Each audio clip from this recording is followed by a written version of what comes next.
Georgia Bird is an employee in the cookware section at a struggling department store in New Orleans. She is a shy woman who lives next door to a boy named Darius, who lives with his grandfather in dilapidated public housing. She longs to be a professional chef, and she likes to record her dreams of a better life in a scrapbook labeled Possibilities. Although she always cooks new delicious dishes for Darius to hone her cooking skills, Georgia never eats them herself as she is very health conscious. At the department store, she has a crush on a male coworker named Sean Williams, who also fancies her. Georgia's coworker Rochelle has tried to help Sean and Georgia to express their feelings to each other, but without success. Georgia's department store has been recently bought by a retail mogul named Matthew Cragen, who is trying to cut costs and make the store profitable again. A kind Georgia who loves to give out free samples to people during sales demonstrations has been told by her manager, Damien, not to feed moochers. One day, Sean musters up the courage to ask Georgia out, but before he can do so, Georgia panics and bumps her head on a kitchen cabinet door and is taken to the store's health center. Georgia undergoes a CAT scan, and the company's physician, Dr. Gupta, reveals that she has several brain tumors resulting from a rare neurological disorder called Lampington's disease. She is told that she could die within 3 weeks without treatment, which is not covered by her HMO plan and will cost her more than $300,000. Georgia is stunned and heartbroken by the revelation, and she drinks while lamenting over the fact that she should have eaten the things she wanted to eat and gone on vacations instead of saving money. After despairing all night and expressing her frustration with God, Georgia resigns herself to the fact that she is going to die in a few weeks and quits her job, much to Damien and Rochelle's shock. Outside the store, Sean asks her to a game, but Georgia reluctantly turns him down. She tells him that she really wants to go with him, but she has somewhere else to be. It turns out she has decided to liquidate all her assets to go on her dream vacation at the Grand Hotel Pub in Karlovy Vary, the spa city of Czech Republic. She also has decided to be more assertive, and she flies first class to her destination. Georgia's splurge doesn't end there, and she takes a chopper ride to her luxurious hotel. She arrives 2 hours early due to the helicopter ride, and as a result, her room is not ready yet. So when she learns that the only available room at the hotel is the presidential suite, she decides to take it. This commands the attention of the hotel manager, and he personally welcomes her. At the lobby, she notices her former boss, Matthew Cragen, with his personal assistant/mistress, Allison. It is revealed that Cragen is here to sign deals with Louisiana Senator Dillings and Congressman Stewart, both of whom are currently at the same hotel. Hotel staff named Felipe takes Georgia to the presidential suite, and she gives a really generous tip. Afterwards, she goes on a shopping spree and buys expensive designer clothes. Clad in a hot red dress, she goes for dinner where she commands the attention of Cragen, Billings, and Stewart. Allison tells Cragen that Georgia is a rich woman from Louisiana and an acquaintance of Senator Dillings after getting the information from Felipe. When Georgia learns about the hotel's world-renowned chef DJ, who never repeats his menu, she decides to order all of his dishes without any substitutions. This impresses the chef because guests always try to modify his dishes according to their taste, and he pays a personal visit to her table. Cragen and others get jealous seeing Georgia command the attention of Chef DJ and the entire restaurant staff. Cragen asks the senator about her, but he doesn't remember knowing her. Back at home, Sean learns from Dr. Gupta that Georgia quit her job because she only has some weeks left to live. Meanwhile, Georgia makes full use of her time to live to the fullest and makes extensive use of the hotel's spa facilities. She meets the senator at the hotel jacuzzi. It is revealed that Georgia knows him from her local church where the senator was supposed to be present last Sunday. She expresses her disappointment on behalf of her church over his absence. Afterwards, Georgia finally meets Cragen in the hotel elevator. Cragen is surprised that she knows him and grows suspicious of her. At night, she gets to know the hotel floor valet, Miss Gunther, who is an antisocial woman. The next day, Felipe teaches Georgia how to snowboard, and she impresses the guests with her fluke/skills, which only makes Cragen resent her more. Afterwards, she goes for a massage where she meets Allison. Allison yells at the masseuse for telling her to put her phone aside, but Georgia intervenes and tells her to be grateful for the masseuse, who is only trying to relieve her mistress' woes. Georgia's words affect Allison, and she emotionally admits that she doesn't like being someone's mistress either. She says she can't do anything about it because if she leaves Cragen, she would be fired from her job, and she can't find another job because she didn't even finish her school. Georgia advises her to go back to school and tells her not to fret over things she can change.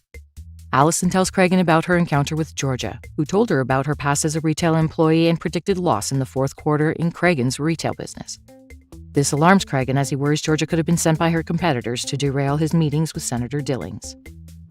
Elsewhere, Sean drops by Georgia's home looking for her, and Darius recognizes him from Georgia's Possibilities book. Darius shows him the book where Georgia has made a collage of what her and Sean's wedding could have looked like. Sean is flattered, and he learns about her dream vacation through her diary. In the restaurant, Chef DJ arranges a special table for Georgia, and she invites DJ to join her. Allison, Congressman Stewart, and his wife also tag along. Cragen is left alone at his table, so he reluctantly decides to join Georgia's special table. After enjoying their dinner, Cragen asks Georgia about her business, and she reveals that she doesn't own any business and she sold all her bonds. This surprises Stuart, and he thinks of Georgia as some sort of market genius and asks to meet her again tomorrow. This upsets Cragen, as he had planned a glass factory tour for the group. Georgia reveals that she is going base jumping the next day, and all others decide to accompany her, much to Cragen's dismay. The next day, Cragen decides to base jump with Georgia to prove himself to be equally adventurous and competitive. He asks Georgia to go first, which she does and enjoys. However, when it is his turn, Cragen chickens out. Georgia soon impresses all the hotel staff, with the exception of Miss Gunther, with her naive manner and forthright kindness. This only makes Cragen resentful, and he asks for Miss Gunther's help to dig up information about Georgia's background. In between all the fun, Georgia also experiences moments of sadness. She writes a final letter to Darius explaining everything to him. She also expresses her desire to be cremated and encloses some money for her burial in the letter. Afterwards, she goes to gamble with Dilling, Stuart, Cragen, and Allison. God is on her side, at least while gambling, and she wins more than $100,000, comfortably making up for the money she spent on the vacation.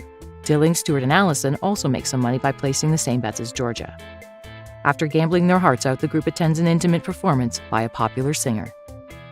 Back in the hotel, Miss Gunther goes through her hotel suite and finds Georgia's sales associate ID.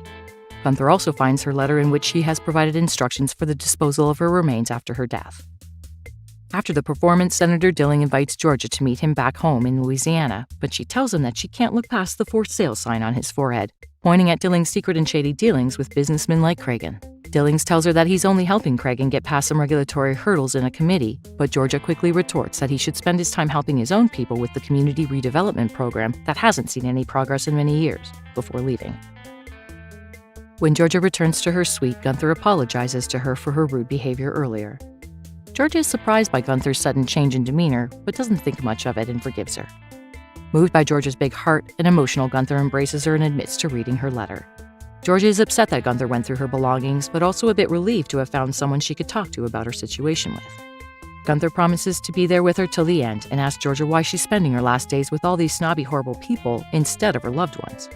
Georgia takes Miss Gunther's advice and heads for the airport, only to discover an avalanche has blocked the road. Unbeknownst to her, Sean, having learned of Georgia's diagnosis and ready to acknowledge his feelings for her, is in a taxi on the other side of the snowdrift, trying to reach her at the hotel. On her chaperone's advice, Georgia returns to the hotel, and Sean leaves his taxi behind and begins to hike across the snow on foot. Cragen asks Gunther about Georgia, but she only tells him that Georgia works for his company and gives him his money back. Cragen calls a Damien and learns that Georgia used to work at his department store in the cookware section. After returning to the hotel, Georgia learns of Chef DJ's trouble because of the avalanche, so she helps him prepare the New Year's Eve dinner. At the New Year's Eve party that evening, Cragen exposes Georgia as a low-level saleswoman in one of his stores in hopes of embarrassing her. DJ tries to take her away to protect her, but Georgia feels she has nothing to be ashamed about. She tells everyone that Cragen is right and reveals that she is going to die in a few weeks. That's why she's here to spend every dime. She tells them that she didn't tell them about her death because she didn't mean to ruin their stay at the hotel. Cragen's colleagues, disgusted by his insensitivity, go with Georgia and abandon him.